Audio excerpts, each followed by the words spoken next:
Merci de nous rester fidèles sur Sensation Essonne. C'est l'heure maintenant d'un autre rendez-vous régulier, tous les jours après le journal. C'est le MAG et mon invité ce soir est Olivier Théron. Bonsoir. Bonsoir.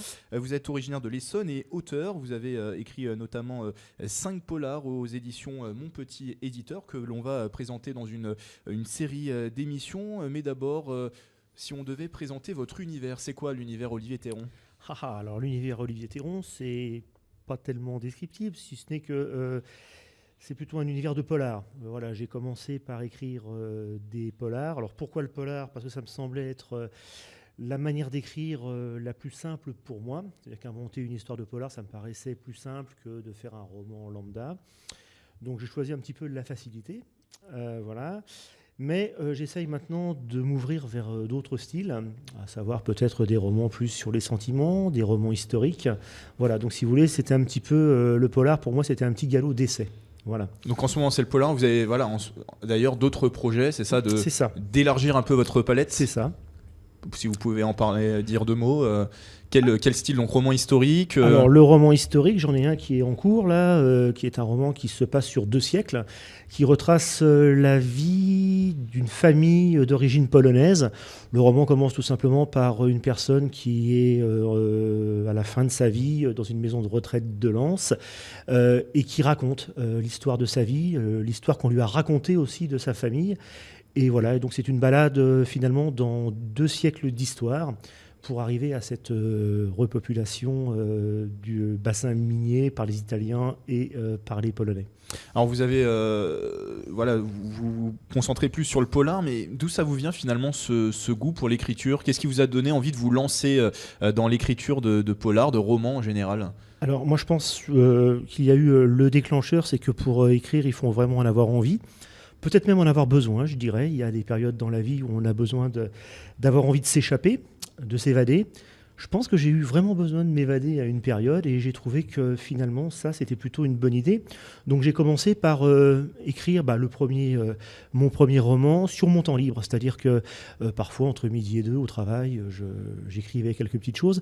Et là, je voudrais juste tirer mon chapeau à mes anciens collègues qui ont été les premiers à m'encourager, puisque à midi, on m'a demandé ce que je faisais. Alors bien sûr, on a un peu honte au début quand on écrit. On se dit, oh là là, si quelqu'un nous lit, on va passer pour un abruti. Donc je me suis lancé, je leur ai fait lire, et puis petit à petit, c'était un jeu. Ils ont voulu la suite, donc j'ai écrit la suite, et puis de fil en aiguille, c'est devenu des histoires, de fil en aiguille, c'est devenu un livre, c'en est même devenu 5. Voilà, et donc du coup, grâce à eux, je me suis lancé. J'ai un petit peu tapé toutes les barrières qui existaient dans mon petit cerveau, et voilà, donc pour en arriver maintenant à, être un peu décomplexé, et puis essayer de faire ce qui me plaît. Alors pour cette émission, on va parler d'un premier polar, donc sorti aux éditions Mon Petit Éditeur. Le titre, c'est Calais Blues. Alors voilà, si on déjà planté un peu le décor, on devait planter le décor. Oui, alors le décor, donc comme son nom l'indique, Calais. Alors Calais, c'est une ville que j'ai eu l'occasion maintes fois de visiter.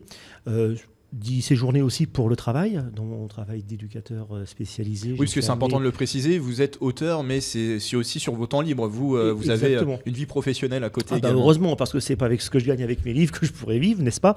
Donc oui, je suis éducateur. Donc voilà, ça m'a permis de voyager un petit peu partout en France, et notamment à Calais. Donc j'ai fait plusieurs séjours à Calais entre 2010 et 2014. Et j'ai aimé cette ville. Alors, personne ne comprend pourquoi j'aime bien Calais, parce que tout le monde me dit « mais c'est moche ». Et moi, je trouve cette ville plutôt très sympa. J'y ai rencontré là-bas plusieurs personnes très intéressantes, notamment des gens qui s'occupaient des migrants. Vous savez, toutes ces personnes qui, à une époque, étaient un peu montrées du doigt parce que finalement, elles tendaient la main aux gens qui y arrivaient. Donc, je me suis rapproché un petit peu de ces associations-là. Et c'est vrai que le soir, sur mon temps libre, je suis allé voir ces gens-là. J'ai même rencontré la belle aventure, un migrant, qui m'a inspiré aussi un des personnages du livre Calais Blues, qui est donc le gamin s'appelle Séné Zahira. Je me suis inspiré de sa vie, parce que ce jeune homme, je l'ai rencontré en rentrant à mon hôtel. Il demandait de l'argent. J'avais qu'un gros sandwich dans les mains. Je lui ai tendu mon sandwich et on a discuté. Voilà, on s'est assis sur un banc, on a discuté en anglais. Voilà, parce que je parle quand même un petit peu anglais. Et voilà, donc de là, il m'a raconté sa vie en Érythrée.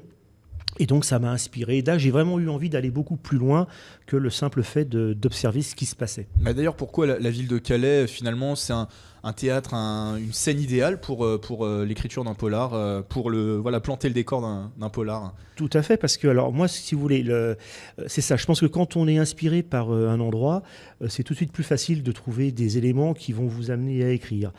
Pour moi, Calais, c'est le mélange de la terre et de la mer, c'est aussi les bateaux qui s'en vont, voilà, et c'est surtout aussi ces choses qu'on essaye de cacher, parce qu'à l'époque, dans Calais, enfin d'ailleurs comme toujours maintenant, je suppose, parce que j'y suis pas allé depuis un petit bout de temps, à l'époque, il y avait quand même tous ces camps de pauvres gens là qui étaient cachés. Hein. Voilà, donc on peut extrapoler après, on peut imaginer des histoires à partir de ça. Et c'est avec ce bouquin, c'est ce que j'ai voulu faire. Voilà, je suis parti d'un fait. Je suis parti aussi d'un petit ras-le-bol. Alors ça, un ras-le-bol personnel, hein, de mettre la télévision, de voir comment Calais était traité, de voir comment les migrants étaient traités. Cette information, voilà, où on parlait des migrants, mais sans jamais individualiser. C'est-à-dire que finalement, les migrants, c'est quand même des gens. Ils sont comme vous et moi. Ils ont une autre histoire. Et moi, c'est ça qui m'a le plus intéressé. Donc, j'ai eu envie de faire quelque chose. Alors, bien sûr, pas un roman sociologique, j'en suis bien incapable. Donc, je me suis dit que dans un polar, on pouvait aussi traiter de ces choses-là. Alors, l'histoire, quelle est-elle, justement? Alors, qui est le personnage principal? L'histoire. Alors, le personnage principal, en vérité, il y en a deux. Mais le principal, c'est une jeune inspectrice qui s'appelle Ella Camino, qui est d'origine espagnole, et Emmanuel Rondet, qui est un chirurgien. Alors, il se retrouve tout à fait par hasard. Ce chirurgien vient de divorcer, il est complètement à la ramasse, et il se retrouve à Calais. Alors, il se retrouve à Calais, pourquoi? Parce que c'est le bout du monde, finalement. Une fois qu'on est à Calais, soit on reste là planté, on regarde l'horizon, soit on prend le bateau pour aller en Angleterre. Donc, lui, il reste planté là, et il rencontre, donc par une série d'événements, il rencontre cette policière. Et justement, pendant leur rencontre, il y a des agressions et des meurtres de migrants. Et ensemble, ils vont se mettre à chercher la vérité. Une vérité qui va les conduire un petit peu, je dirais, dans les méandres un petit peu de la politique locale. Voilà. Donc, c'est leur connaissance plus une enquête sur les migrants. Juste un mot sur la préparation. Vous avez dit, ça part d'une expérience personnelle, un voyage à Calais. Combien après ça a pris de temps, finalement, pour l'écriture? Alors, c'est difficile à dire.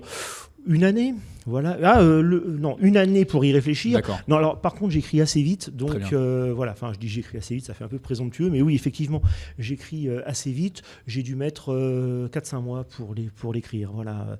Avec encore une fois, puisqu'il y avait tous ces passages où je ramenais ça à mes collègues qui le lisaient, aussi à ma femme qui les a lus. Chacun y allait de son petit avis. Voilà, j'en tiens compte, mais pour la suite, c'est-à-dire que je ne reviens pas sur ce que j'écris. Je tiens compte des choses qu'on me dit pour essayer d'améliorer pour les prochains projets. La suite. Voilà. Dernière question, est-ce qu'on peut trouver cet ouvrage? Eh bien, on peut le trouver donc sur le site de mon petit éditeur. On peut le trouver aussi sur tous les sites de vente en ligne. Voilà, il suffit de taper mon nom. Et voilà, vous aurez tous les 5 livres qui vont venir, dont Calais Blues. On le rappelle, le titre Calais Blues, et c'est à retrouver aux éditions Mon Petit Éditeur. Merci Olivier Théron d'avoir été avec nous. Merci et bonsoir. Je rappelle, auteur et originaire de l'Essonne, et on peut retrouver toute votre actualité sur votre page Facebook. La page Facebook, c'est Olivier Théron, auteur, tout attaché. Cette émission, vous pouvez la retrouver en podcast audio et vidéo sur radiosensation.fr. Excellente soirée à tous.